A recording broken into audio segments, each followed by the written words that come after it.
James Wilkinson, the Marketing Director at Supercharged Commerce. We're an agency that helps accelerate the growth of ambitious retailers. And I'm joined today by Chris Edge, who's one of our partners, Klevu. Hi, Chris. Hi, James. How are you doing? I'm good, thank you. Yeah, not too bad. Good to have you with us today. So the topic we're talking about is why are your search visitors the most important to your website? So do you want to just explain a little bit about what Klevu does? Sure. Yeah. Hi, everybody. I'm Chris. I head up the customer success team at Klevu. And if you don't know who we are predominantly known as an on-site search solution, working mostly with e-commerce companies. So what we do, we watch what people search for on your site. We add a level of machine learning, and we automatically merchandise with that machine learning to understand what it is people are looking for, make sure we put the right products in front of them at the right time, and that's then much more likely for them to find the product they want, select it, and check out. Excellent. So the perfect person to have then to help us understand why our search visitors are the most important on our website.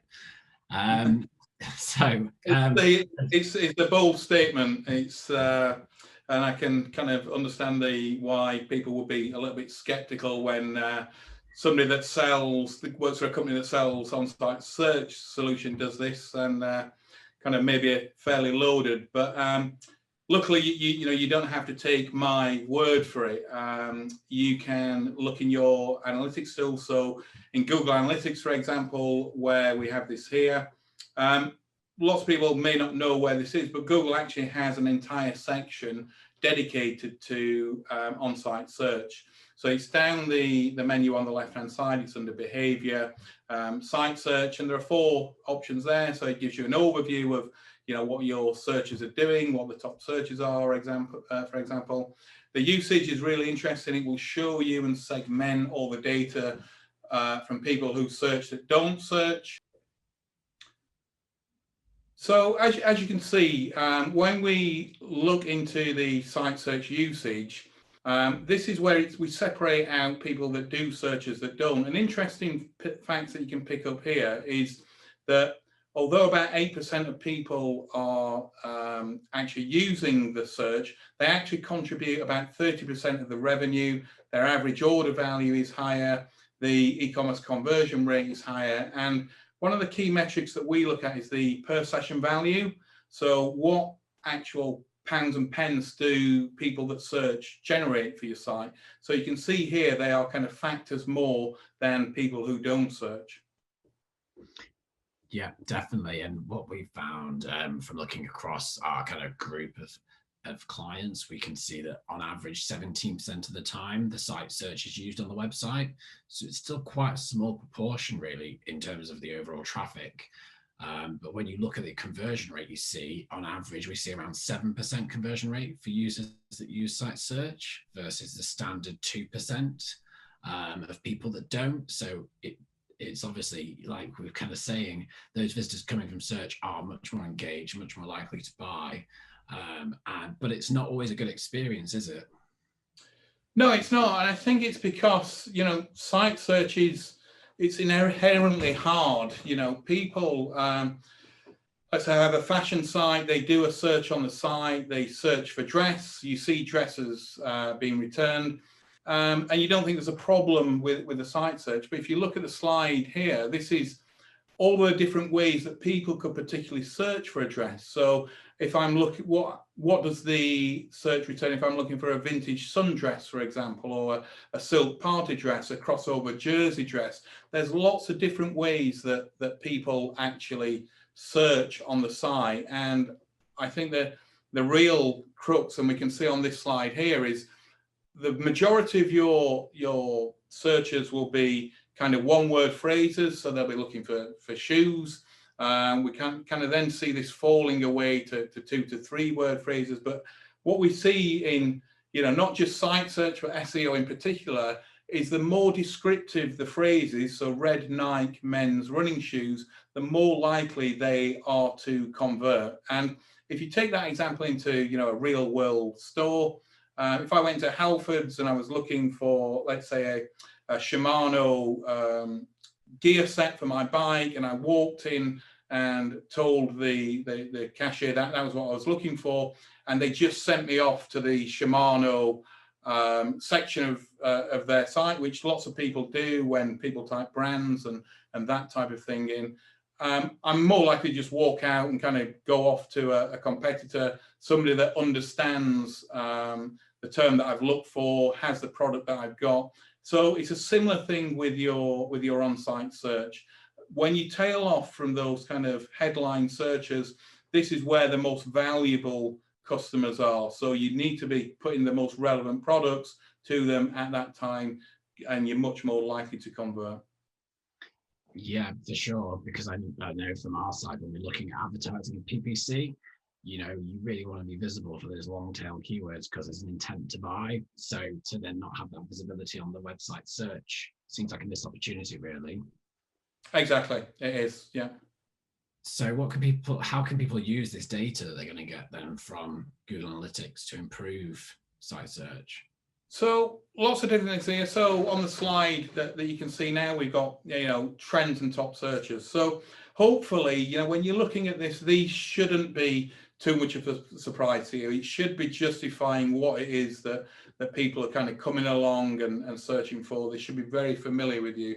But what you want to do is make sure that these keywords are relevant. Make sure you've got the right products. These are kind of optimized because they're getting a lot of eyeball. They're getting a lot of people searching for them.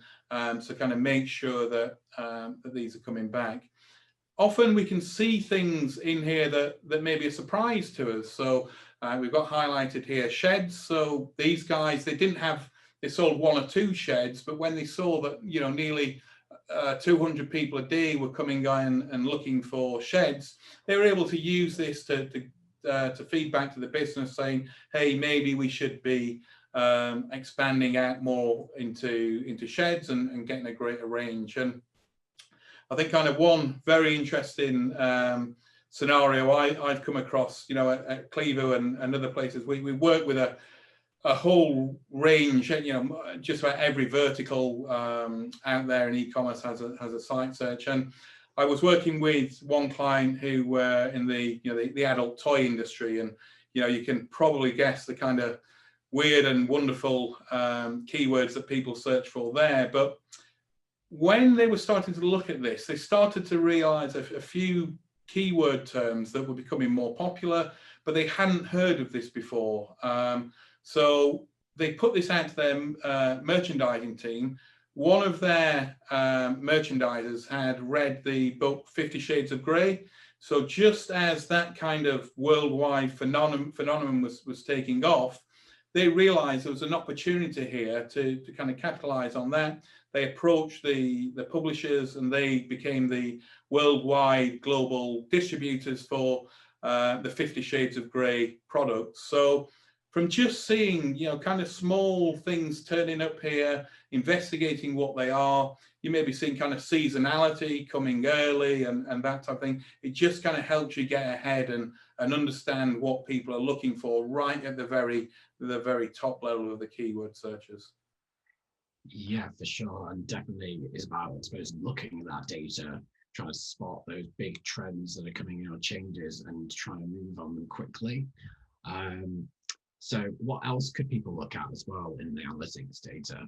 Yeah, you touched on it earlier, you know, PPC and the slides that we've got here. We've taken this data from one of our electronics retailers. It's kind of the daily revenue they were getting from specific searches. Now, these guys are spending a fortune on PPC, on Acer, Lenovo, and kind of Chromebooks. Very, very highly competitive phrases. They cost a lot to generate a click.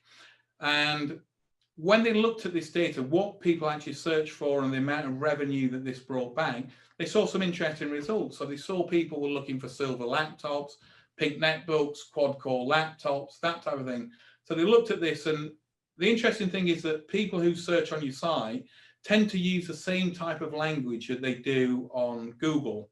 So they were able to take this information, reduce their PPC spend on the kind of the brand keyword terms, put them into more descriptive things, because they know when they get people onto the site searching for words like this, they're much more likely to convert. They've got a definite idea what they're looking for. So you kind of you a few steps of the way of already getting them through the process.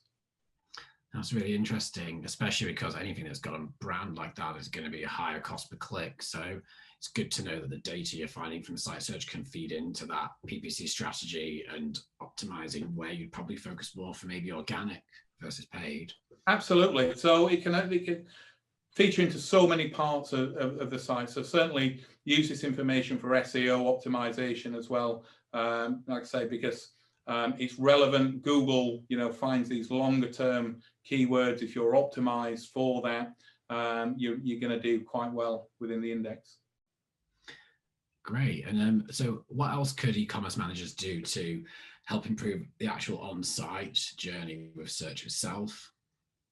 So I guess kind of the key thing that you don't want is somebody coming onto your site and finding products that or ending up on a zero results page, or finding products that they're not really relevant. They have kind of a poor click-through rate. So on the slide here, there's a kind of a couple of examples of how this can be affected. So the ones in pink, so day beds and futons, they were having either zero results or a very poor click-through rate. But in actual fact, they had a big range of sofa beds. It's just that the way that some people search for particular products are not the way that you attribute them, and it's not the way that your search index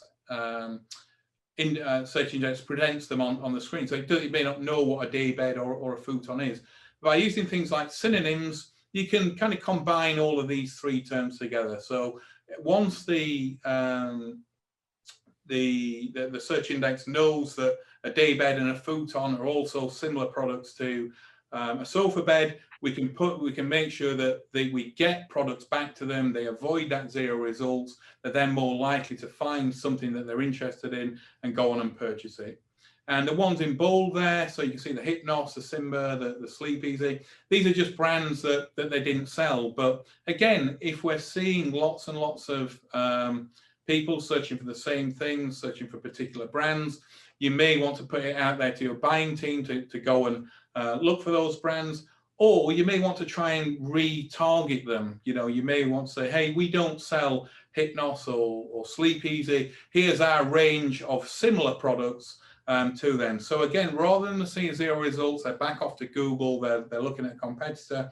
All about trying to re-merchandise, keep them on the site, keep them engaged, and hopefully get that sale. Yeah, definitely. And like you said, if people are getting those zero results, we can even create a remarketing audience to try and get users back to the site if we then fix the issue of trying to serve them some results. So yeah, absolutely.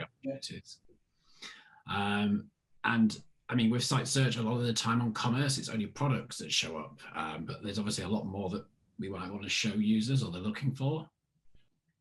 Okay, so many times as a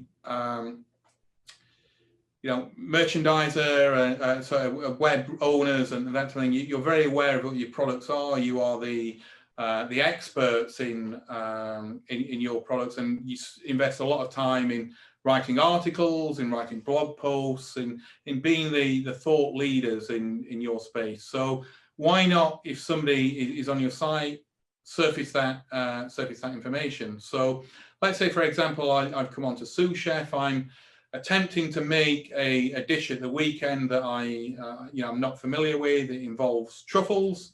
So if I come on and search for truffle, for example, you'll see again, and we'll come on to type heads in a second. I've got lots of information, different categories, different products. If I actually execute the search on this site, now obviously they want to sell products, so kind of make the products the main focus. But what you'll see here, I don't know anything about truffles. I've come on, should I be using white truffle oil or black truffle oil? Well, actually, we've got a section here on all of the articles, so I can look at what these are all about. I can see what different types of truffles there are? Does it go with mushrooms, etc.? So I'm now more likely to do my research on here.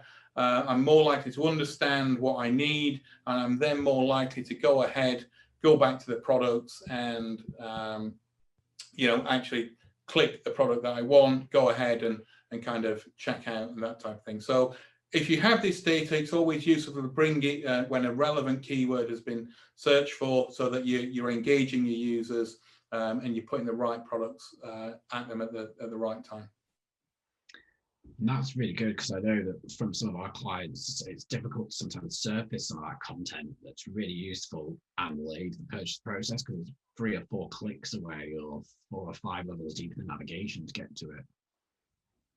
Exactly. So again, we've used the example of articles there, but there's also things like reviews. So let's say, for example, I'm on Toolstop, I'm looking to buy a DeWalt product. So as I go in again, I start to search, and I start to get, as we recognize the term, I start to get particular merchandising things towards me. And as I complete it, let's say that it is the DeWalt XR. Now I can see already here, I've got DeWalt XR pages in here. I may want to click on that, kind of read all about it, what it is. This is what I'm looking to purchase. What does it mean? What are they? I can watch videos, etc. And once I've kind of done that, I can then go back and do my search again. And you can see, again, once I go into the XR range, I've got lots of different products here. I've got the XR products here. I've got the pages. And if I execute my term, I should then be able to see all of the relevant products underneath here as well. So, you've got this content, use it, surface it at the right, in a timely manner, and you're much more likely to get somebody to convert. Yeah, definitely, especially if it's all about making it easier for the user to find what they're looking for. And so I suppose, what does more super optimized look like on search? So as you know, we've seen a couple of examples here where, we've got autocompletes in action. We can actually start to take that a step further. So if I look at someone like Bulletproof, they're a company that sell kind of lots of power foods, the coffees and the proteins and that type of thing. So just a different example of how you can use autocomplete. So we know that people who are searching are looking for something. So give them as much opportunity to find them. We bring straight on click trending products. What's hot on the site right now? What people are looking for? We've got popular searches, so I can drive them specifically down that path now. But again, if I start searching for zinc, my products start to change straight away. My page results start to change straight away. My suggestions bring categories and that type of thing back. So all within 4 keystrokes, I may have found exactly the product that I'm looking for. And just take that back. So within 4 keystrokes, I may have found exactly the product that I'm looking for. I click on it there. I avoid the search page completely. I'm now adding to basket and checking out. We can look at other things. So, if you come onto the site, you may have seen something in a magazine or an online advert or something like that. So made.com, for example, I come on here. Again, as soon as I activate the search, I can see popular products. I can see what's trending right now. But in my head, maybe it was a sofa. And I can start to look at this and I think, it kind of wasn't that. So when I get kind of really deep into this, it could be that it was a green sofa. And we're bringing products back here, but with wooden legs. So now we're using kind of natural language processing in here to understand that I'm looking for a green sofa. So the color has to match green with wooden legs. And as you can see here, we brought all of the green sofas with wooden legs back for, actually, this is the sofa that I was looking for. So we've used natural language processing to get people here to directly the pages that they want. And kind of taking that on further, if I come to Cox & Cox. So these are a client that originally had this on their mobile. So it's voice activated search. So as we all have, you know, the Alexas and the Google Homes, we're becoming a bit more familiar with voice technology, with interactions. So certainly on mobile, it's a little bit more popular, but on the desktop, if I give this a click, Christmas trees, you'll see that it's detected the phrase that I'm looking for. It's turned it into a search phrase. It's shown me lots of Christmas tree products. It's shown me suggestions about Christmas trees, Christmas tree categories, then also some other links to, you know, how we can help you and that type of thing. So by using kind of this more advanced technology, it's all about, you know, getting the right product in front of the right people at the right time to make a purchase.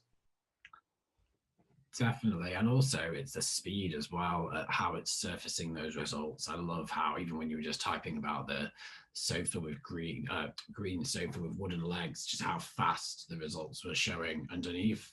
Whereas traditionally you have to wait for that search to load a page and then you have to filter it. So yeah, it's just going to make things a lot easier for users. Excellent. Well, thanks, Chris. I've got a couple of questions for you. If you're ready. Go ahead. Yeah, no problem. Cool. So if you're an e-commerce manager that's watching this and you've gone into analytics, had a look at the data and it's not necessarily showing that search is performing great, what would you say to that e-commerce manager about how they can get that prioritized in their business, position it to senior management to get some investment? Yes, I guess, you know, if it's not performing search, then there's not performing well, then there's obviously something wrong with the search. You know, as we showed in the first few slides, you should be seeing kind of volumes more, conversion rates higher, average order values higher, per session values higher, because they are, you know, considered engaged users. They've got an idea in their mind what they're looking for. So I would say that there's probably something wrong with the site search there. But obviously, look at some of the examples we've got here. Look into the data. Invest time into search is what I could do. You know, you don't need particularly Klevu to start making optimizations like this. But what I would say is it's so much easier to take a section of something like site search and move the needle on conversion rate from 4% to 5% to 7% than it is for your entire site to go from 2.5 to 3 to 3.5% conversion rate uplift. So kind of look at this in a silo, look at the optimizations you can make, and look at some more advanced features potentially, and how they can help the site and aid conversion.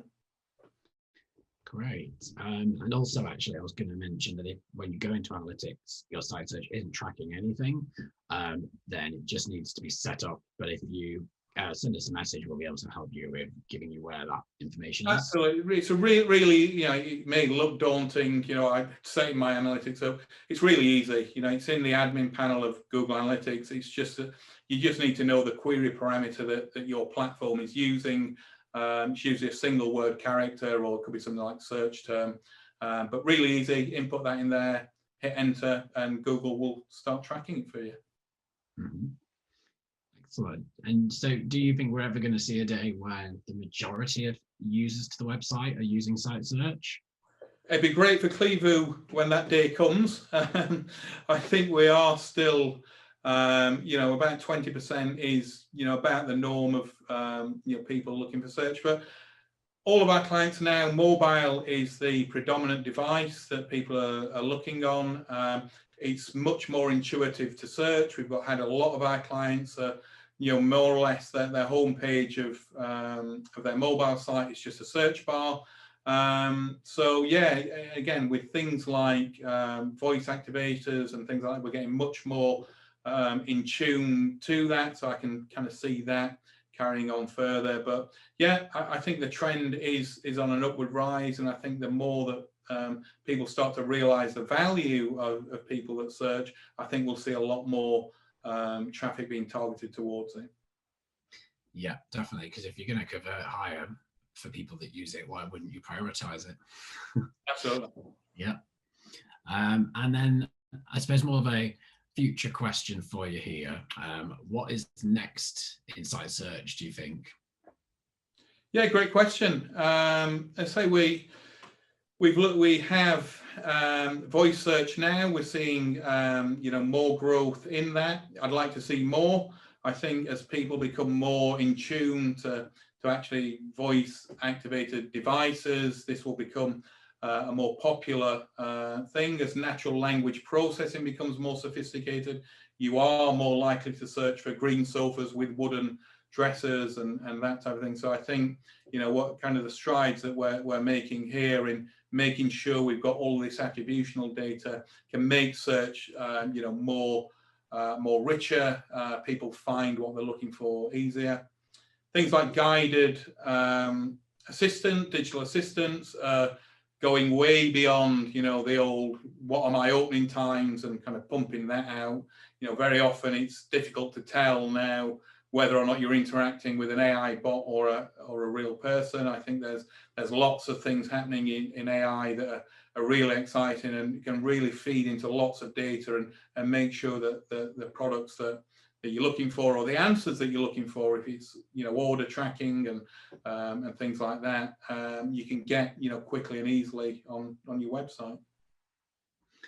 Excellent. The AI side of things sounds very exciting, just because, like you said, it's difficult to sometimes know whether you're actually talking with a bot or with actually a human. So a little frightening as well at times. Yeah, but ultimately it's serving the user what they're looking for faster, and it's trying to help. So it'd be interesting to see how that plays out on site search as well. Great. Well, Chris, thank you very much for that. There were some really useful insights there that I think even somebody who's just at the beginning of their journey looking at how they can use site search could probably take away today and start to look at. So thank you very much for your time. No problem. Really enjoyed it. And also, everybody, thanks for joining us. And if you do have any questions, just let us know. And yeah, great to have you with us.